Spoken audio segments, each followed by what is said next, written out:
When it comes to getting into college, the SAT exam absolutely matters. How you fill out these bubbles can be a key factor to getting into your dream school. So understandably, for many students, it can be a mind-numbing ordeal. There are people who are very skilled and knowledgeable who just don't test well. The SAT was designed to help colleges take some of the guesswork out of selecting prospective students and help level the playing field if all students are taking the same test.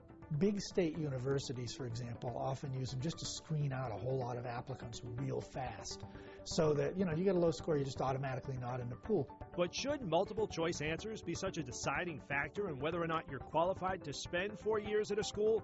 Some are saying no. It's a 4.5-hour experience that, has lots of pressure added to it, and it defines an ability to sit and take a test, fill out bubbles. But beyond that, I'm not sure that it tells me a lot about the student or the ambitions. In fact, more and more colleges and universities, 800 and counting, are instead going test optional, putting little or no weight to the SATs and ACTs at all.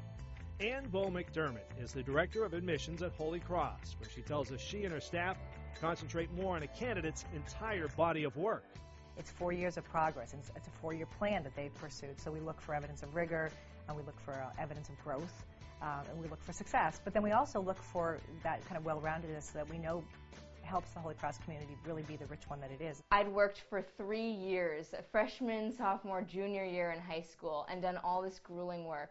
And I couldn't stand the fact that all of a sudden this one test seemed to carry just as much weight. That philosophy is music to the ears of many high school students, including Allie Kaufman of Medfield, who's produced a video and even launched an online petition focusing on the unfairness of the test. How can this be the same as all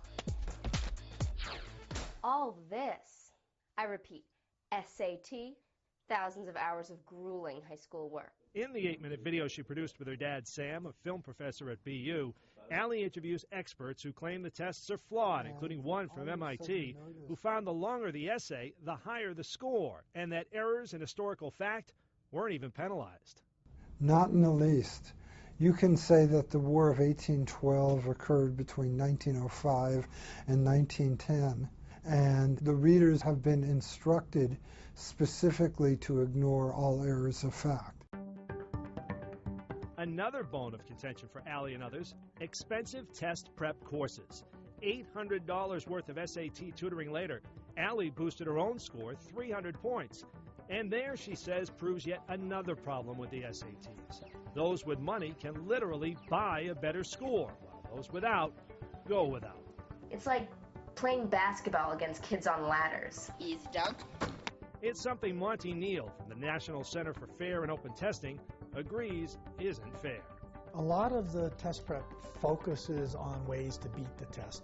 Doesn't mean you actually know anything more. They teach you how to avoid making mistakes as much as any actual real knowledge that you gain. Though it benefited her, Allie felt it wasn't fair and wanted to do something about it. I'm legitimately and truthfully trying to help these kids that don't have these opportunities that I have, and it makes me sick that they don't. And so I'm going to use all the resources that I do have to make sure that they can at least have the opportunity to have what I've had, and that's important to me.